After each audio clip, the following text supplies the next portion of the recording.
गांव के बाहर एक पुराना विशाल महल खड़ा था। उस महल के बारे में कई रहस्यमयी और डरावनी कहानियां प्रचलित थीं। कहा जाता था कि उस महल में एक भूतनी रहती है जो रात को बाहर निकलती है और उसके चीखने की आवाजें पूरे गांव में गूंजती हैं। लोगों ने कई बार उस महल में अजीबोगरीब घटनाएं और आकृतियां देखी थीं, जिससे वे डर के मारे महल के पास भी नहीं जाते थे। एक दिन अजय नाम का एक साहसी युवक गांव में आया। अजय को भूत प्रेत की कहानियों पर बिल्कुल यकीन नहीं था। उसने सुना कि गांव के लोग महल से डरते हैं और वहां कोई भी जाने की हिम्मत नहीं करता। अजय ने सोचा कि वह इस महल की सच्चाई का पता लगाएगा और गांव वालों को इन अंधविश्वासों से मुक्त करेगा। अजय ने गांव के कुछ बुजुर्गों से महल की कहानी सुनी। एक बुजुर्ग ने कहा, इस महल में रानी माधवी की आत्मा भटकती है। कहा जाता है कि राजा के धोखे से उसकी मृत्यु हो गई थी और तब से उसकी आत्मा इस महल में शांति की तलाश में भटक रही है। अजय ने बुजुर्ग की बात सुनी और महल में जाने का निश्चय किया। अगले दिन अजय अपने साथ एक टॉर्च, कुछ खाने पीने का सामान और एक ताबीज लेकर महल की ओर चल पड़ा। जैसे ही वह महल के गेट पर पहुंचा, उसे एक अजीब सी ठंडक महसूस हुई।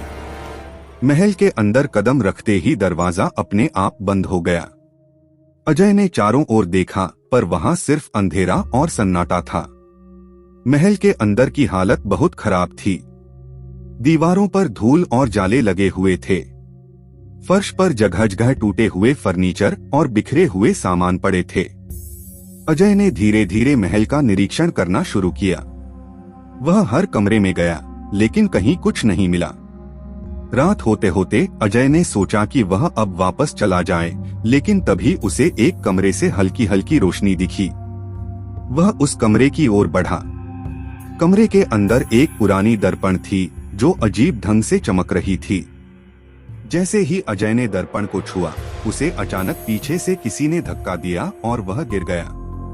अजय ने पीछे मुड़कर देखा तो वहां कोई नहीं था।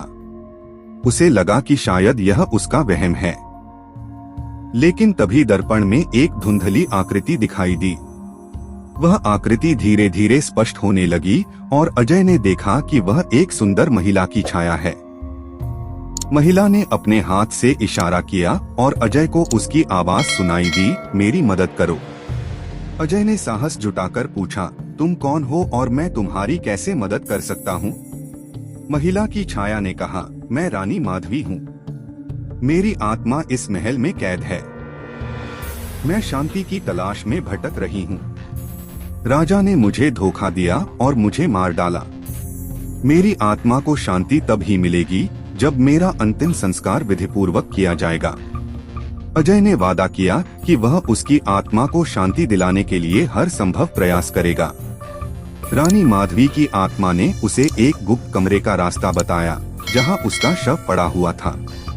अजय ने गुप्त कमरे में जाकर रानी का शव देखा, जो अब कंकाल में बदल चुका था। अजय ने गांव के पंडित जी को बुलाया और महल में रानी माधवी का विधिपूर्वक अंतिम संस्कार किया। जैसे ही अंतिम संस्कार पूरा हुआ, महल में एक हल्की सी रोशनी फैल गई और एक शांतिपूर्ण हवा बहने लगी। रानी माधवी की आत्मा ने अजय को धन्यवाद दिया और स्वर्ग की ओर चली गई। उस दिन के बाद महल की भूतिया कहानियां खत्म हो गईं। गांव वालों ने देखा कि महल में अब कोई अजीब घटनाएं नहीं होती और वहां का वातावरण शांतिपूर्ण हो गया था। अजय की हिम्मत और सत्य की खोज ने गांव वालों को अंधविश्वास से मुक्ति दिलाई और एक नया विश्वास दिया। अजय को गांव का हीरो माना गया और उसकी बहादुरी की कहानी हर जगह फैली। महल अब भी वहीं खड़ा था, लेकिन अब वह एक ऐतिहासिक धरोहर के रूप में जाना जाता था, जिसमें अजय की बहादुरी और रानी माधवी की कहानी जुड़ी हुई थी। गांव के लोग अब बिना किसी डर के महल के पास जाते और उसे देखने आते। अजय ने साबित कर दिया था कि सच्चाई की तलाश और हिम्मत से हर अंधविश्वास को मिटाया जा सकता है।